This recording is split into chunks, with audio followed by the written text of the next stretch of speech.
I think Kate was very wise in checking that some of the people that she was actually asking to stand up were actually here. I went to an event last week, the week before, and it got very embarrassing. There's 120 people there, but none of the ones that the presenter was asking to stand up in the audience.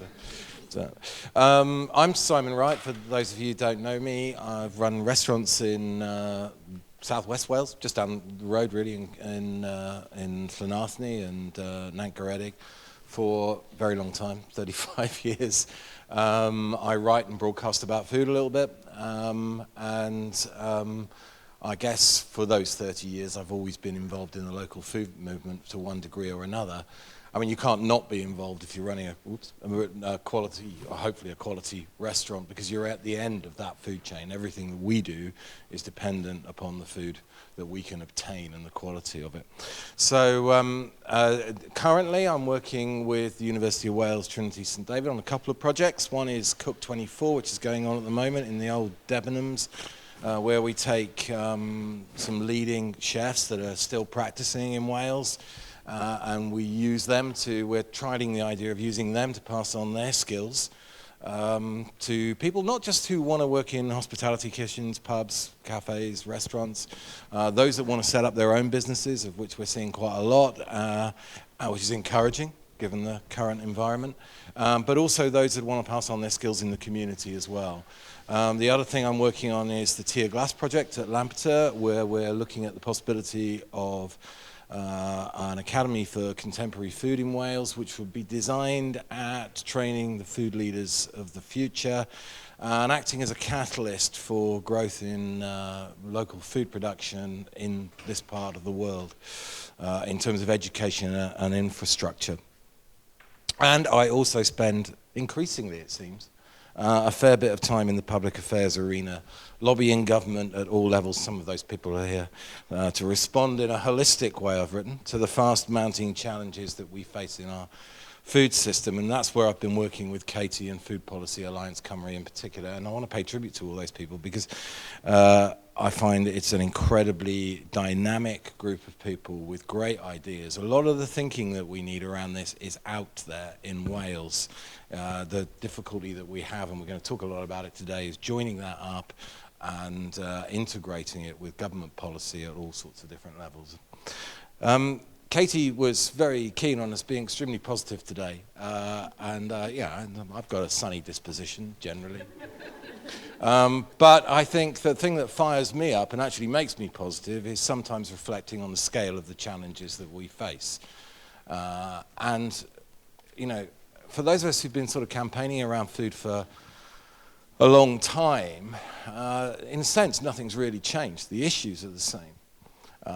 But they face us in a way that they've never faced us before. And I think it's fair to say that in the same way that we've had to recognize a climate emergency, connected to that and alongside it, we have a food emergency. I mean, if we look at some of the issues, some of those issues in turn, let's take climate, for example, climate and nature. You know, we know how much of climate emissions, you know, around a third are down to the food system. We know that the majority of nature loss is down to the food system. So, you know, we can't address either of those things without addressing changes to the food system.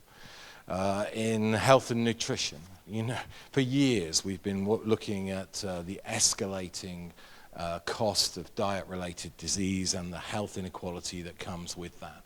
Again, that faces us like never before. Look, you know, just look at one statistic in Wales.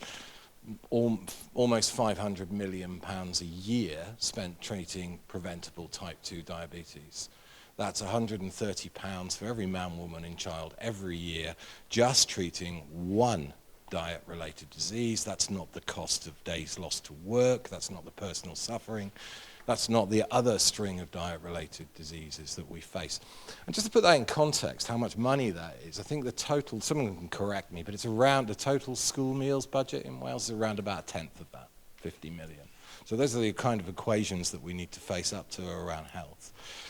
In terms of rural economy, in fact, local economy and community prosperity generally, what we've seen over the past few decades, particularly in the rural economy, is the impact of intensification of farming and consolidation on rural communities in terms of the lack of economic activity. Most of the food that we produce, the real value of it is realised outside of Wales. We don't process very much anymore. We have a healthy, we've got an encouraging and vibrant food community, but it's relatively small. And that results in the loss of economic prosperity to rural areas with knock-on effects on our communities, both in terms of everything from informal social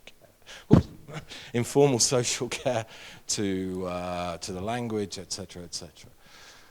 And then finally, in terms of food security, and I think a lot of people have felt that this was the one that would rise to the top in many respects, and I think it has. What we have to be sure of here is that as it rises to the top and it drags food as an issue to the surface, that we get the right response to that. And in my view, that response is not lowering tariffs for cheaper imports from the rest of the world.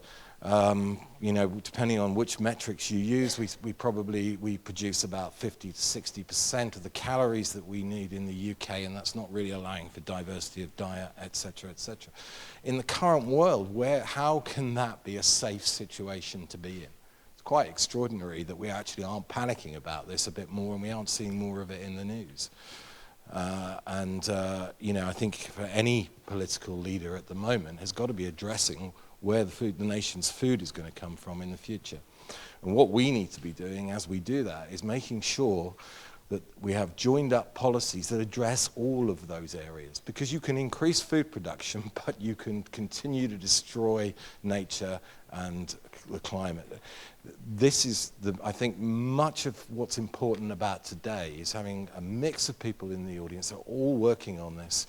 But we have to talk about how we take a joined-up approach with consistent policies that don't have unintended consequences elsewhere.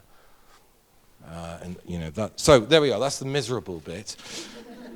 But my view on that is that sometimes we seem to be in a position in a world where we have to. The challenge has to be of that scale before we start to properly address it. And all of those areas present us with opportunities. And so there are answers available that not only answer one of these issues, but answer all of them. And I think there's plenty of us in the audience who understand what some of those solutions are. And you know, there's never been a need for greater connectivity amongst the food community. And it's great to see that there's such a representation from government here in the room today, because those conversations, I sometimes worry, aren't happening at the pace that they need to happen. So, shortly, we're going to hear from our panel with their perspectives on sustainable food partnerships. We've got people here from Sustainable Food Partnership steering groups, members across Wales. And we're going to draw as well on the experience of Scotland on integrating food plans into Scottish law. So very much that whole idea of how do we get this into government. I'm going to introduce the panel shortly, but first of all, I want you to see Katie Palmer, the video. No, I shouldn't have said that. Shortly, I want you to, she's walking away. I want you to see a great video. It's been my pleasure to work with Katie and Food Sense Wales over the last year or so. The energy and the commitment and the strategic thought that they bring to things is an example to others. That's what she told me to say anyway. But no, it's the truth. So can we see the video? Yep. Okay. Shmai, hello. I'm Katie from Food Sense Wales, and we're on a mission to co-create a food system for Wales that's good for people and the planet.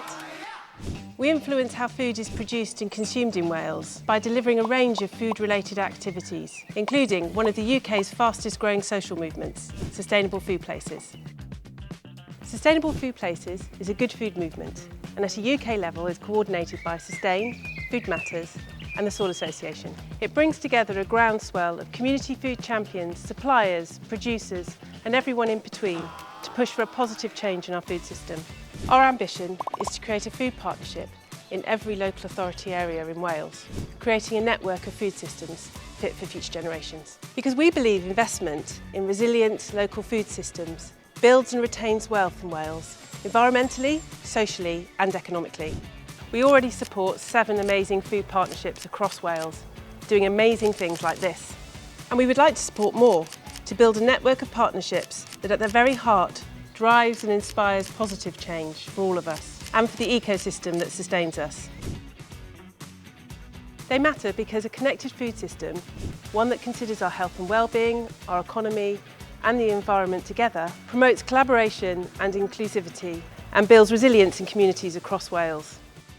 So if you'd like to know more, have something to share, or are interested in developing a food partnership in your area, we'd love to hear from you. Round of applause, I think. It's a great video. What we're going to do here is we're going to hear from the panel and have a little bit of conversation, and then we're going to open it up to the audience. So it's really important that we, get lots of interesting questions and perspectives when we get to that point. So let me introduce the panel.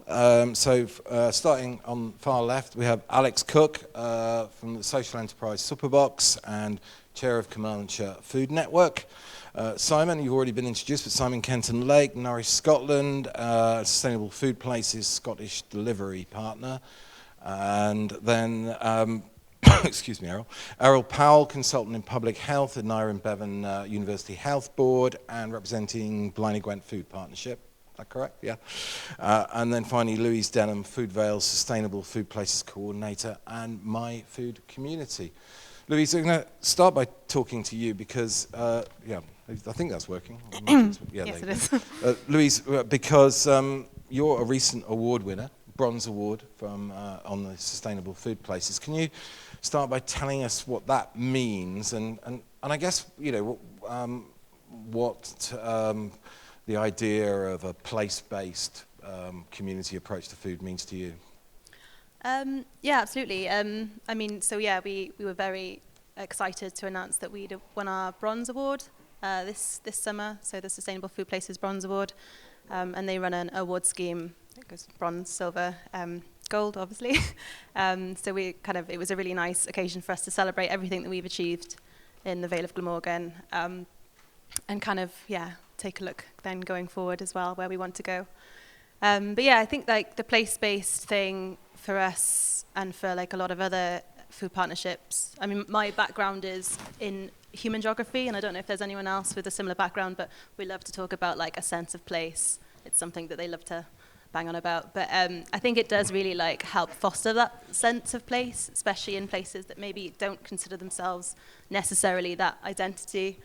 It gives a bit of a glue then to bring places together that maybe are quite different. In the Vale of Glamorgan, we've got Barry, we've got Cowbridge, we've got Dinas Powys, we've got quite a few different places that all have their own unique identity, and it's about respecting those, but also encouraging, work across the different areas as well.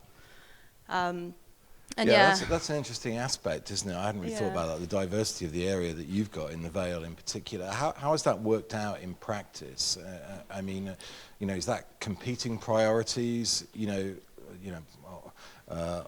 Organic food in Cowbridge and just getting food in parts of Barry, for instance, that kind of thing. Yeah, it's interesting. I think, and that's really where the Sustainable Food Places framework has really stepped in and helped guide the actions that we're taking, because I think it's really easy at the moment, especially there's so much springing up, so many amazing groups forming and responding to the kind of crises we're seeing around accessing food and that kind of thing. And the framework really helps make sure that we're not just focusing on one area within food, because obviously the framework covers anything from food poverty to farming and production of food to procurement to the health side of things as well. So it's really broad and helps us keep tabs on the fact that we do need to be making sure that we're looking at all of those areas and not letting anything slip through, I guess. Do you find tensions between those things? Do they, and particularly, I'm thinking particularly, I was talking then about the need for a joined up response, but, clearly when people haven't got enough to eat, the idea that they need to be eating food that isn't going to be detrimental to nature and the climate can seem like a secondary consideration. Yeah, definitely. And I think you know, there is that temptation to be quite reactive with things. I mean, especially around the food poverty work that a lot of people probably also find is that you want to be providing good food in those circumstances as much as you're responding to emergency. If someone needs food now, they need like a good meal today. But you're also trying to balance that kind of addressing short-term needs with the longer sustainable solutions as well. And I think that's something that, is difficult to do. It's really hard to kind of gauge that, but I think it's something that, you know, conversations are happening around it, which are really good. And it's things that are built into things like the framework, which address things like living wage. Like we need to be making sure that people are getting paid properly so that we can close those gaps between income and access to food, that kind of thing. Yeah, there's no temptation to kind of just throw up the hands and say that we think about that later. We've got to... Sometimes, yeah. Yeah. But I guess that's where the kind of steering group come in, and that's really helpful to have the kind of expertise. So on the Food Vale steering group, we've got the local authority, we've got the Glamorgan Voluntary Services, we've got Fair Share, we've got backing of the health board. So the Food Vale partnership is hosted within the local health board. So it's really good to have that expertise and make sure that, I suppose that doesn't. And those conversations that you're having across that, you know, across that range of interests, do you find those positive? Do you think it's bringing things together and understanding? I'm optimistic, I think, and it's getting easier and easier as we're seeing more evidence supporting these things. And like you said, like there's a food crisis. I think there's more and more supporting those ideas. So I think it's getting easier, and like I said, the conversations are happening. So I'm going to ask everybody this, so you can come back to it if you want. But is there one thing that, you know, in your work, in the work that you've been doing, you kind of look at and think, you know, that's a really inspiring thing that's happened, that makes me very happy, that's tangible, it sort of drives me forward to do more? You can come back to that if you want and ask the others. But I'll come back to it. Yeah. Okay. Well, I'm going to go around and what I'd like, you know, the rest of you to do is just tell us a little bit about your own journey in this respect and what you're up to, and and then and if you can think of something that, you know, in particular is kind of motivating you and is very tangible in terms of the work that you've done already, I'd appreciate that too. We'll start with you, Alex. Tell us what you're up to in Carmarthenshire. Hello. In Carmarthenshire, probably about a year and a half ago, we set up the Food Network, which was hosted by CAVS, Carmarthenshire Association of Voluntary Services, and its ambitions was to bring a lot of sort of grassroots organisations across the food sector, so charities, producers, growers, food banks, food education providers, and bring them into cluster groups. And one of the positives, I'll come back to another one later, is the fact that by bringing people across the county that deliver similar services, they've been able to connect and share resources, share skills, share knowledge to better their own services and plug gaps in provision, which has been fantastic. And on the back of some previous work that's happened across the county with regards to procurement and rural economies and things like that, the Sustainable Food Partnership and the Bwyd Cigar Steering Group was formed with similar representation as some other sustainable food places, local authority, health board, public service board, and the public service board in Carmarthenshire have now fully backed this Sustainable Food Places programme.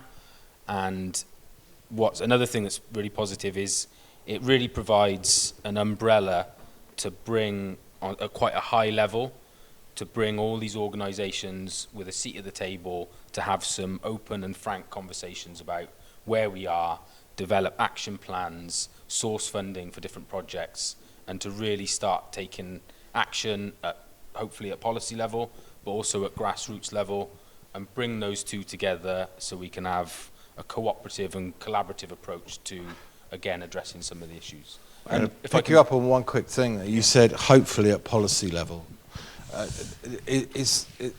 Is that because that's the most difficult barrier to break down? I think I want to talk about the barriers that we need to break down and yeah, the barriers definitely. In terms of the barriers that we face in regards to one element of the programme, which is catering and procurement. The largest barrier is specification of tender and the whole procurement process around food. So that is a big barrier. But by having the Public Service Board, what's the word I'm looking for? By having them work on projects like the procurement project, by having that message delivered back up to the board, so everyone at these quite high levels of the stakeholders can understand, it helps to break down the barriers. But again, it's actually delivering on change. So we need to, with some more work that's been carried on under the umbrella, is to give evidence-based and deliver on actions and targets and commitments through food charters that can go, here you go, we can feed up, and they can say, right, let's put this into policy, let's bring that back down into action. Yeah, because I mean, I suppose it's about, is it about creating a shared vision to some extent and everybody buying into that and then saying this is where we've got to get to, rather than saying, you know, here's the barriers that we face and there's a chink of light just there and we could make a small difference that way. Because I think one of the things with procurement in particular is how many times we've been through this argument in the last 2 decades. And, you know, lots of fine words, but actually not very much movement on the ground, not of the substantial size that we need. Do you feel that's changing in terms of approach? Yeah, in my very short and limited time, haven't got as much experience as a lot of other people in the room. But what I find is that, like you say, those small chinks of light, those easy wins, generally fit into the 4 or 5 year political cycles. So those, maybe there's more political appetite to make those smaller changes rather than tackle the big issue that we are, the wider sort of issues. But yeah, I think there's light at the end of the tunnel, and sometimes the change makers and the policy makers, in my opinion, need just a little bit of guidance and a little bit of evidence to support where they're going, because they've obviously got a lot of work on their plate, as we all do. So hopefully the sustainable food places across Wales and the new developing ones can all help feed up together into Welsh Government policy as well. And you promised me one other bit of inspiration. With the current food crisis and the cost of living, and obviously we've got a supply network personally that incorporates imported organic produce when it's not in season in Wales, and we're seeing the prices of that rise, as the public sector is also seeing all their ingredients rise. But one of our suppliers is a One Planet Development regenerative farm based over in Whitland. I'm not sure if she's here today, but basically she makes her own compost, she collects her own rainwater, she saves a seed, she runs off solar, she farms ecologically regeneratively. She has the only price increase that she has as a business and as an individual and an enterprise is the price of fuel. There's no other increases in that small food ecosystem, and I just think that's a fantastic opportunity if we had that replicated across Wales through CSA, community supported agriculture. We would have a much securer, resilient network that could supply hospitals, schools, care homes. Yeah, I was at a meeting yesterday with the author Colin Graves, and he made a point that I haven't really thought about too much, was that, you know, there are no pundits telling us that fossil fuel prices are going to go down. And so, you know, we should be making the preparations in terms of food production for a non-fossil fuel future, because that's where we're going to end up anyway. And it's a little bit like renewables, isn't it? You know, 20 years ago, yeah, the time will come when the kind of price is right. Well, don't we wish now that we'd invested more in renewables then? So, same sort of message to me. Simon, please tell us, you've come all the way from Scotland, cycled, I understand. It's more of a jog. Tell us about your journey. Not from Scotland, right? No, not from Scotland. Okay. So, Sustainable Food Places Network in Scotland, we're 13 partnerships with another 7 in conversation. So we're 32 local authority areas. So we've reached that tipping point. we now are very soon going to have more sustainable food places in local authority areas than local authority areas without it. And so we're having these conversations. I think we need a round of applause for that. That's a big achievement. Of course, it was all me that did that. So now we're having conversations with local authorities saying, they've got a food, why haven't we got a food partnership? Can we have a food partnership? So it's all of a sudden becoming very interesting. And what's really exciting is we have now got the Good Food Nation Bill. So for people who don't know about the Good Food Nation Bill, Wales, you need one of these, okay? So basically, on the 22nd of June, we had the Good Food Nation Bill pass unanimously in Parliament, okay? This has taken 7 years for us to get there, but without going into all of the detail, there are 4 things that you need to know about that. One, it's systems-based, so it looks at the food system, okay? It sees the food system as a system. Secondarily, it gives a statutory duty on Scottish Government to create a national food plan. Thirdly, it gives a statutory duty on all local authorities and all health boards to produce a food action plan. Now, all of that could be just a little bit of a, oh yeah, we'll do that. The 4th thing, which is super exciting, and we didn't know we'd get this until like literally we were in Parliament and it got voted in, is we have an independent statutory food commission, i.e. we've got teeth. Yeah, you can write these plans, but you can't get out of them once you've got the plans, okay? This is groundbreaking. This really is groundbreaking. And because when we're talking about good food, because our vision of a good food nation is not about having access to food that is nutritious, that will keep you alive. It's about pride, and it's about pleasure. It's about food that nourishes the people that sow, grow, cut, transport, cook, clean, just as much as the people that eat it, okay? And it's also about food that nourishes the planet. Okay, we know how important food is for our climate and biodiversity emergencies. So, you know, this is super exciting times. So you need one of these, Wales, okay? Anybody who's in local authorities here? Yeah, well, I couldn't agree with you more. Sorry, I was just dwelling on the fact that you've managed to achieve it. And, you know, we haven't managed to achieve that as yet in Wales. You know, and it's inspiring, really inspiring to hear it, and it's a very, very new development, isn't it? This is the last couple of weeks. Yeah, 22nd of June it was. Yeah. We're still all reeling a little bit. Just in time for this conference. It's well timed. Eryl, tell us about what you've been up to and the shape of that. So I've been involved in sustainable food approaches in Wales since 2013-14. I was one of 3 partners, so it was Public Health Wales, specifically Cardiff and Vale Local Public Health Team, Cardiff University and the local authority in Cardiff that set up Food Cardiff. That was the first sustainable food city in place within Wales at the time, and that was, I suppose, quite a big step forward in terms of how health and public health was thinking with respect to diet and nutrition. And it was almost before public health in Wales really started thinking about systems approaches to tackling big problems. So at that point in time, for many of the big major health challenges, we were still approaching them largely in quite a sort of narrow way that looked at impact on health and well-being and disease and mortality, but not really thinking about the wider impacts. And of course, those wider impacts are also about public health. So if you talk about food security, if you talk about climate change, if you think about loneliness and isolation, if you think about food insecurity, they all impact on public health.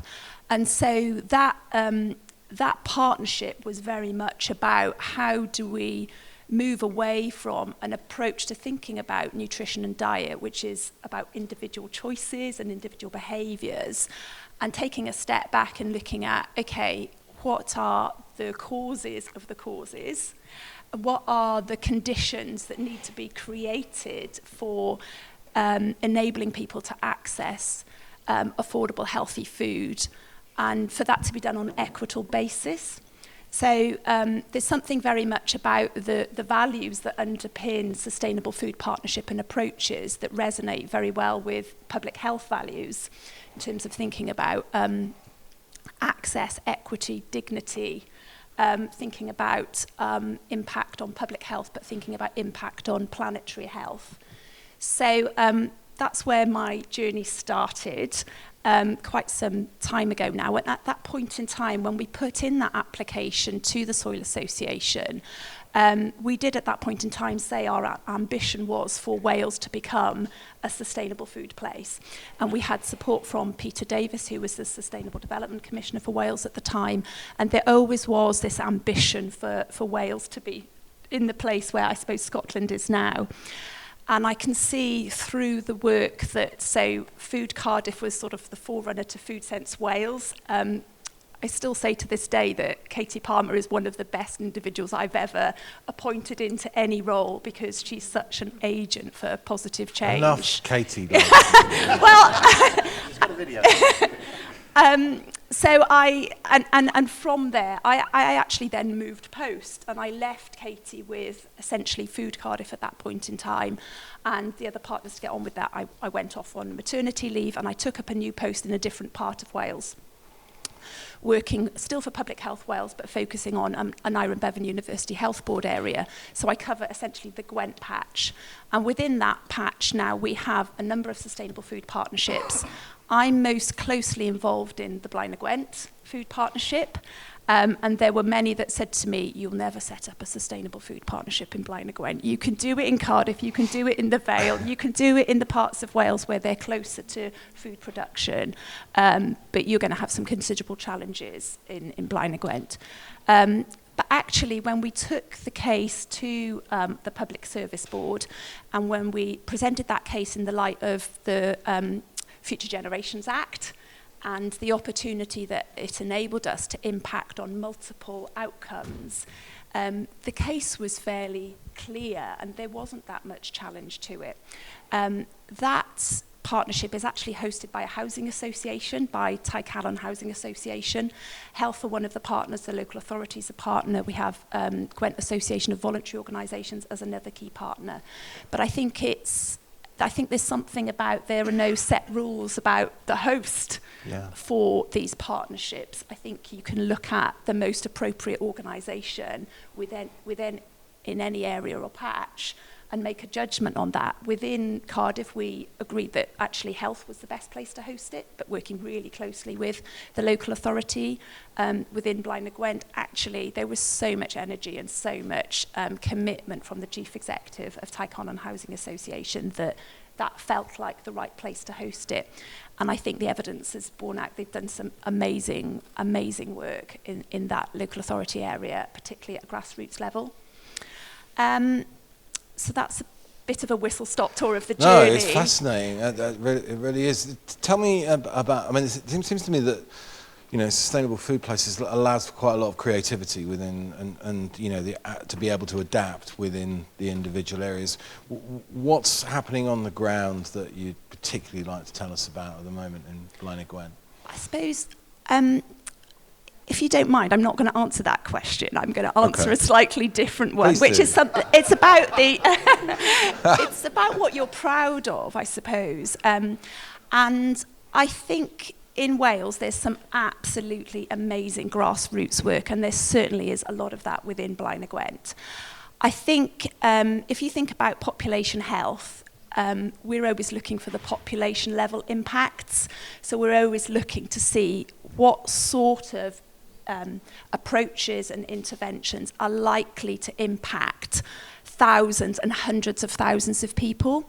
And so my lens is always, where can I see some of that starting to happen?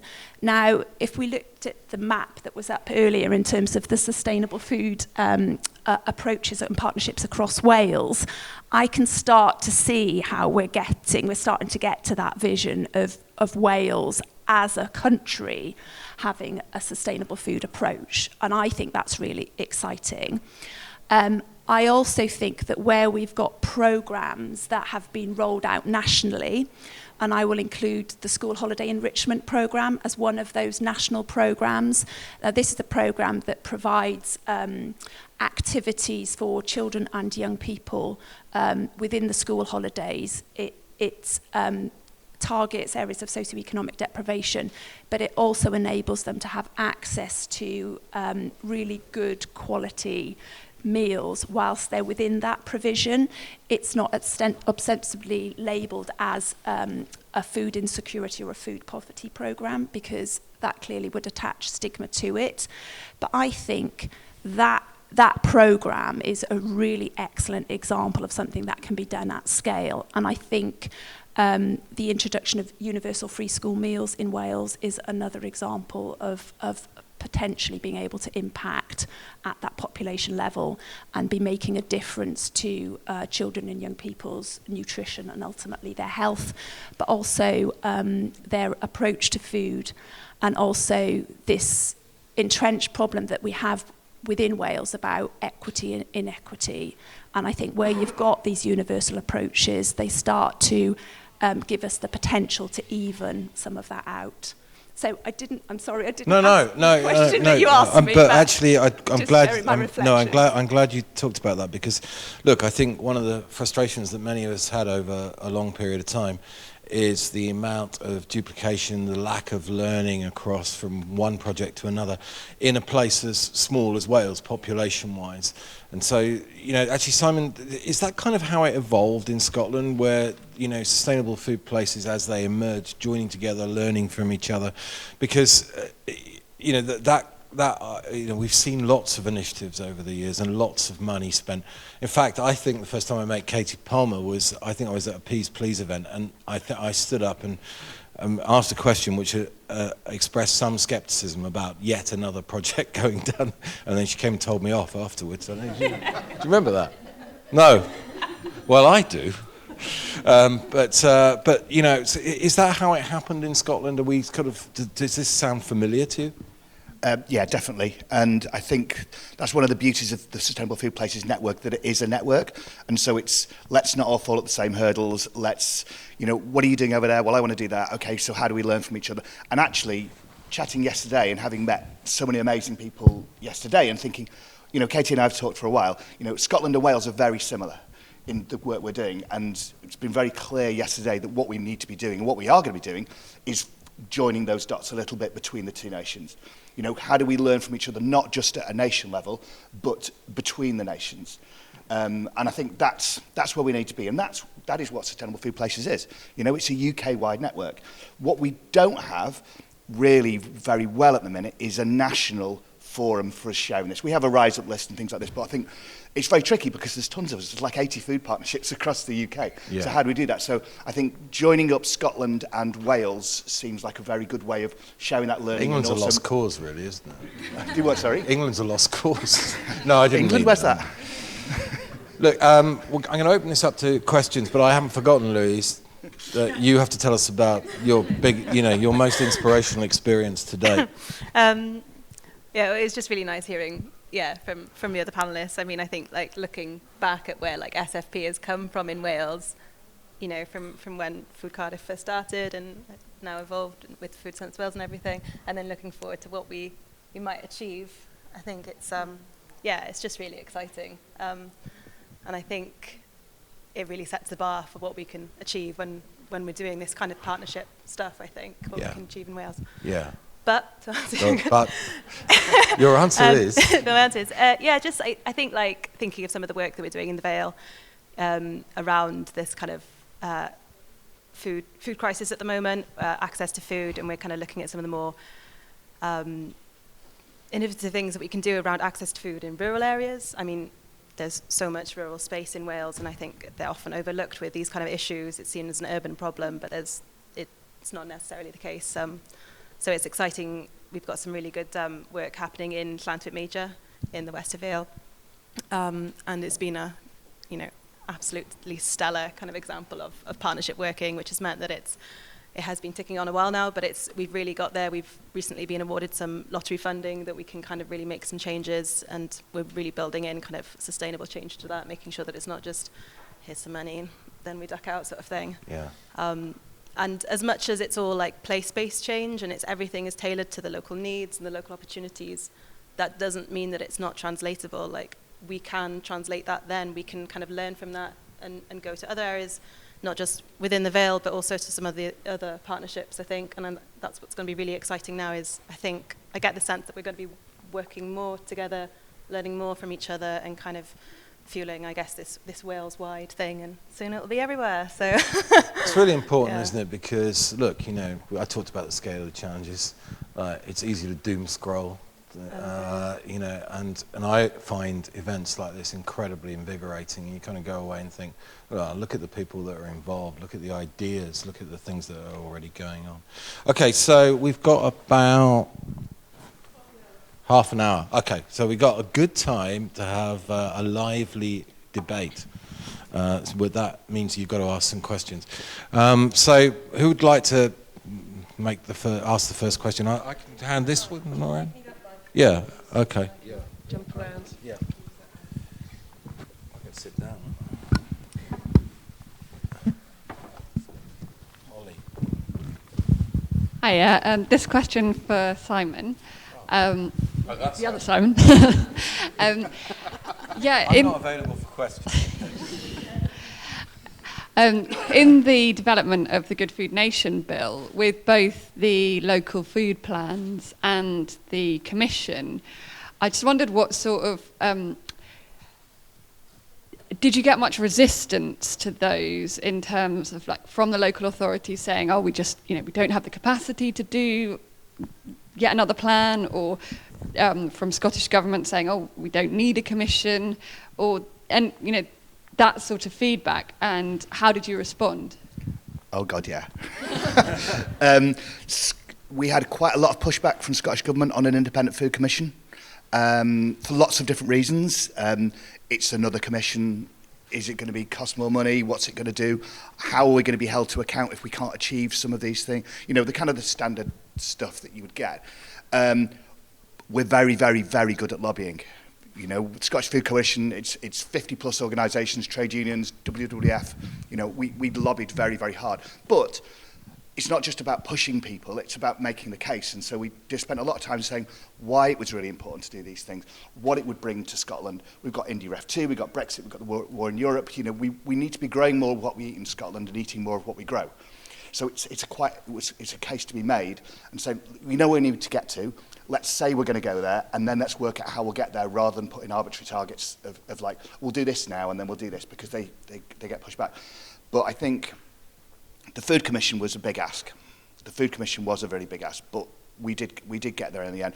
But as I say, it's not just about do it. It was about sort of sitting down and chatting to people and talking to people. And a bit like in Wales, you can sit down and have conversations with Nicola Sturgeon and the Cabinet Secretary. It's quite an easy thing to do, to get access to people who can make decisions.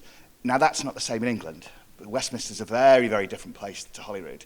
So, yeah, we got there. I think that's a fascinating point, actually, because I did Abergavenny Food Festival. I was on a panel with Henry Dimbleby last year, and then I had a few glasses of wine with him afterwards. And he was talking about the prospects for the UK food strategy, and even at that point, he wasn't super confident that much of it was going to get taken through. But he was anxious to know about the situation in Wales and the structures of government and stuff. And one of the things he said to me is, you've got far fewer barriers here. You should be able to make this happen. Now, clearly, we don't have all the levers of power either, but I just think that, again, I think it's a point that we need to be constantly making to Welsh Government. The whole point is that, we should have a speedboat here, not an oil tanker. We've got that kind of access, and let's see it in action. Next question. Comment, contribution? Come on, there we are, just over at the back there, Katie.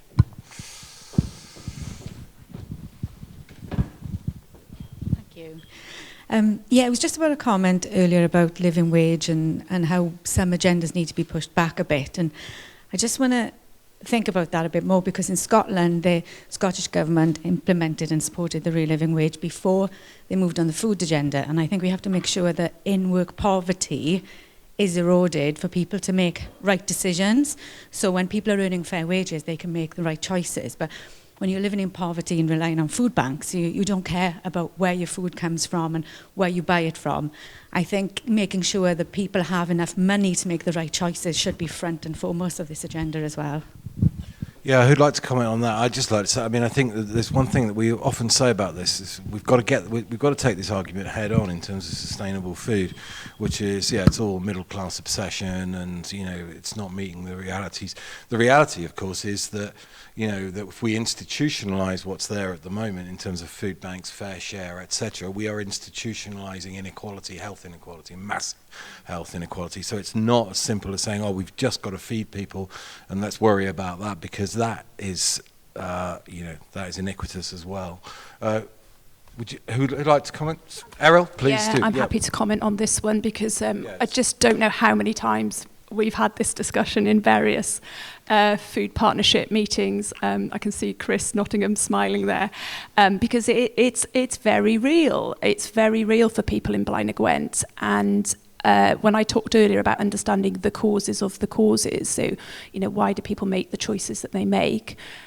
Actually, you need to go back to income, and you need to look at money first approaches to income that then enable people to make dignified choices, food choices, and they're not having those choices really curtailed by that fundamental lack of income. And I think there's something about how far back you're willing to go when you think about health and well-being. And I think if you're serious about improving health and well-being and reducing inequality, you have to be prepared to go back to actually what is the income, what does that look like for people across Wales, and then how does that enable people to make choices. You also have to create those healthy, affordable choices, but you have to put people in money in people's pockets too.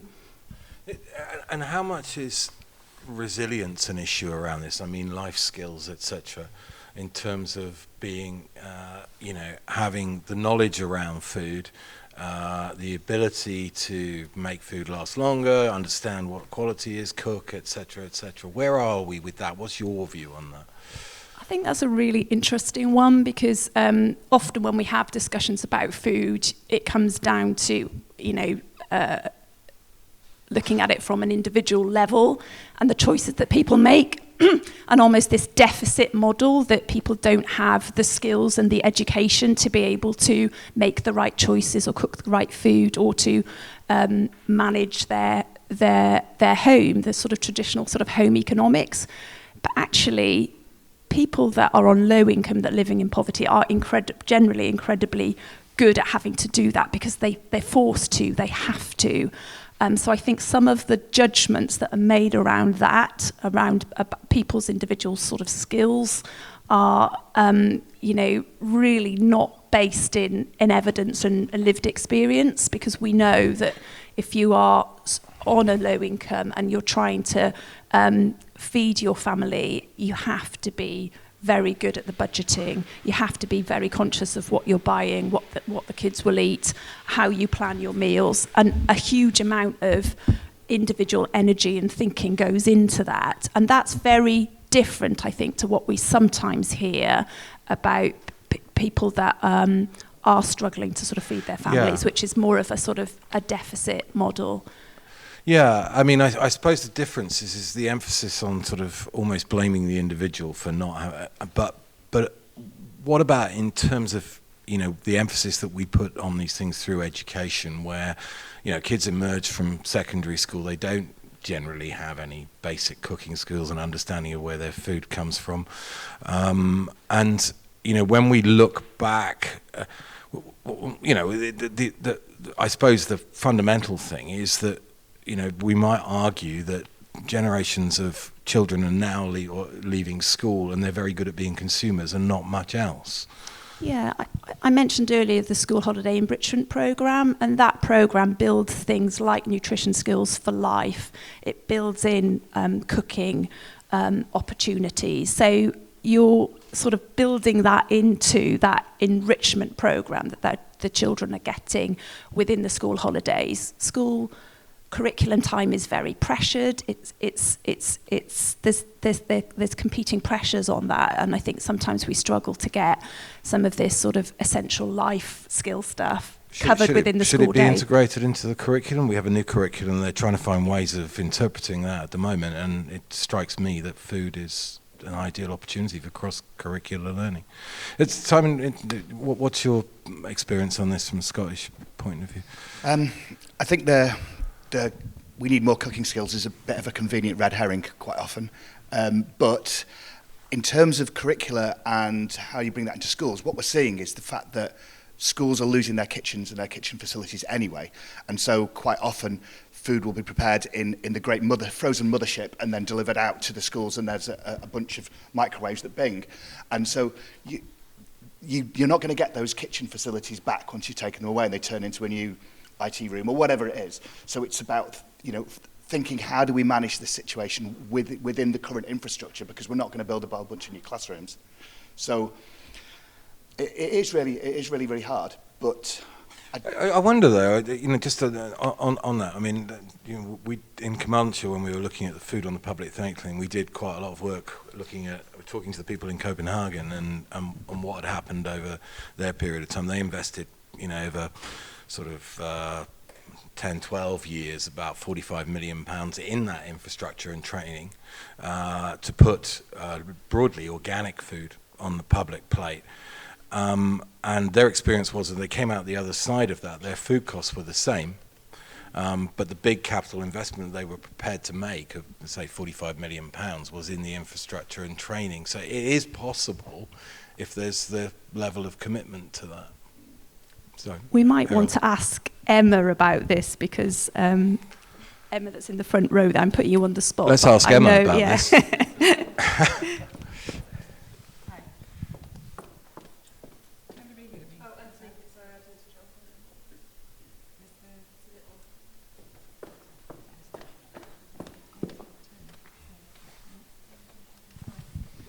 Can you hear me? Yeah. Hi, thanks. So I'm Emma, I'm the clinical lead for public health dietetics, and I'll be speaking a bit later actually about nutrition skills for life, so thanks for this sort of link in really. And a lot of our work across Wales as part of the Nutrition Skills for Life programme is around that education and increasing that knowledge and skills. I completely agree with what Eryl said. I think particularly those living in deprivation, and we talk about food poverty, but it's poverty. It's actually, the food bit is just part of that. I think we can't assume that people have got that knowledge and skills because of the reasons that you said, Simon. So it's how best we incorporate that into our system from cradle to grave, really, and encourage that sort of nutrition knowledge. I think with regards to cooking skills, I think there has been a deficit within the curriculum, and I'm hoping that the new curriculum will support that. It's interesting that with the pioneer schools with the new curriculum, food was the one area the teachers said they were least confident on how to embed that knowledge and skills within the curriculum. So I think that's quite interesting. Actually, have we got those skills within the school system to support that in the first place? Yeah, well, University of Wales, Trinity St David's is a teacher training college, so I'll be trying to help that happen there. Brilliant. But I think it's a really interesting point. I think we can't put it on the individual, but we can put it on the system and how best we can support those individuals through the system. And like I say, it's like almost an intro into what I'm going to be discussing a bit later. I think you were sort of making the point, Simon, that it's almost about, it's about a relationship with food in all respects, isn't it? I mean, my experience of younger people and cooking and teaching them to cook and getting them involved in this kind of thing is that it's not just about their food skills. It increases their self-esteem hugely. The idea, and then the whole social thing of being sat around a table and serving other people with food, etc., etc. I made a radio program about it about a dozen years ago, and the thing that struck me most was that these 13-year-olds who'd never really cooked before were just so proud of what they were able to do, and it became part of their lives. I think we should move on. There was going to be a question. The gentleman at the front here, and then Elizabeth afterwards.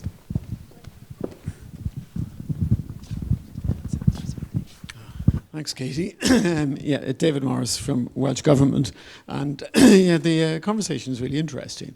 And the commitment. And I think no one would deny that all of these commitments to healthier eating and cooking skills and everything else are very worthy commitments. But commitment is the easy bit. Commitment has to be matched with resources.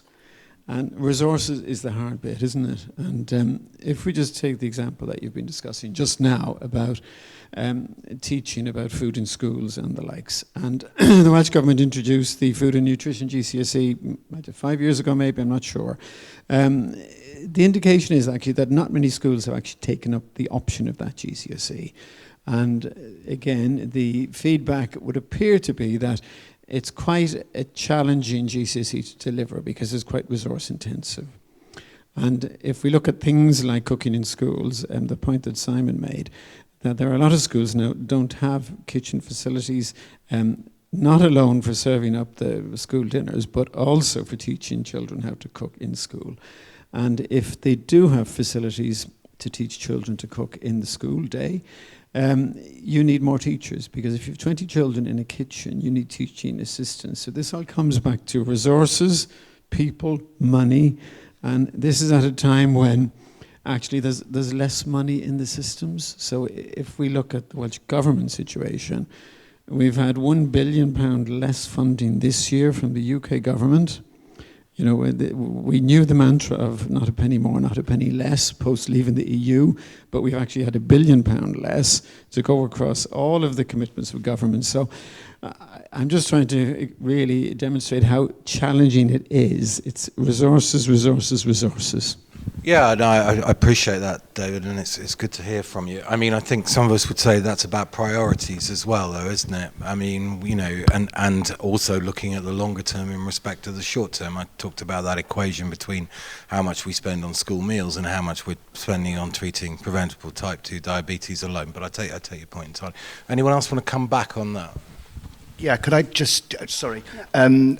I think you're right, and when we look at what's going to happen in terms of our national food plan and our local authority, sort of local level food plans, local authorities are not adequately resourced to deliver this currently at all.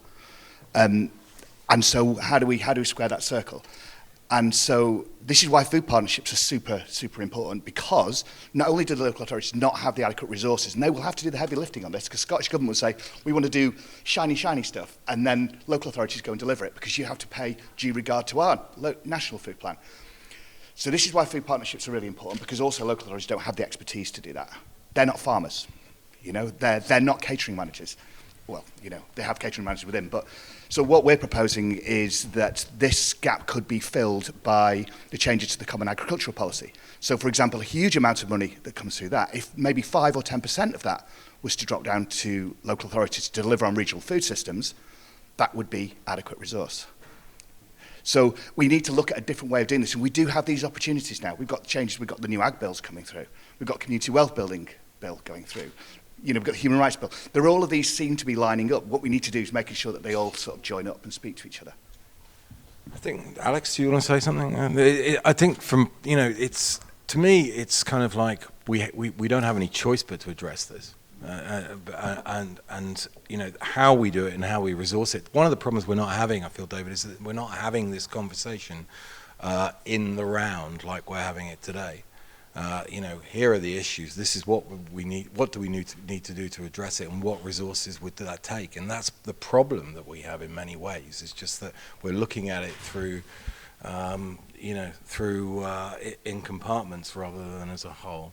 Anybody else want to? Alex, do you want to? I just wanted to jump back to the lady's microphone point with regards to sort of living wage. I can only really speak for Carmarthenshire as quite a rural economy, and I keep banging on and coming back to procurement, but it's kind of twofold, because the procurement could create jobs and support livelihoods, paying a living wage for those rural communities, and then flip that onto school dinners. You can also now, with the free school meal rollout across Wales, there is a risk of exacerbating existing diet-related diseases by serving up the wrong food to more people, to more children. So by addressing that, getting some skills training into local authority catering teams, kitchens, and a paper that we're working on in a minute will address some of these issues and identify the gaps, and then give a strategy to resources, to investment, to sort of, like you say, circle that square.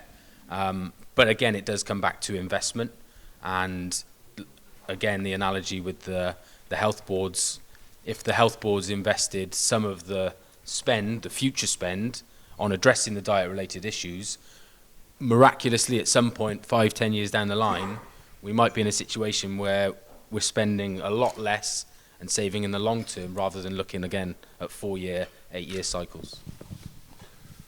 I'm going to move on a little bit because Elizabeth's got a question just over there. 5 minutes left, is it? Okay, well, Elizabeth, there you go. Thank you. Elizabeth Westaway from Bwyd, Abertawe, and also growing real food for nutrition. So, we've been hearing a lot about like school dinners, and I think that's sort of part of the food supply chain or the food system, however you want to look at it. I'm a public health nutritionist, and I've, in the last few years, become absolutely passionate about the importance of soil health. You know, if we're wanting to improve population health, we need the healthy food, and at the basis of that, we need healthy soil to then have healthy crops, healthy animals, and improve food quality. So I'm just interested to learn, from Simon, what's been happening in Scotland in relation to helping farmers and growers transition from industrial agricultural practices to agroecological and regenerative practices, so that we can ensure that these connections between soil health, crop nutrient quality, food quality, and then human health, to ensure that happens, those connections. Thank you. Yeah, it's a really interesting question, and something we've been pushing for in the new Ag Bill is much more emphasis on that. Scotland says it wants to be a world leader in agroecological farming. That's what they say. We're having conversations. I was at a meeting with the Cabinet Secretary last week talking about the Circular Economy Bill, which is currently out for consultation, saying, why is there no reference to soils in the Circular Economy Bill? Because surely that is one of our most precious renewable resources that we have. Food and the soil system is circular, it's not linear, and food is an incredibly important part of Scotland's economy. Circular economy. Why is this not front and centre in the bill? And the pushback was, well, we're talking about food waste in here, we're talking about recycling that. Whereas, we need to be, we're in discussions, we're saying, let's think about soils, it's super, super important. In terms of what support is already there, minimal, basically. It's a really interesting point, isn't it? Because, in terms of the science on this and around microbiome, micronutrients, I've heard lots of leading experts in that field, and this is not a controversial field anyway. You only got to know how serious it is to look at how much pharmaceutical companies are spending on, trying to work out how they can study the right bacteria on one hand to, alleviate the effects of the food that's being sold on the other hand. So, it's a major advance in medical science. It's one of the things that experts in that field will tell you.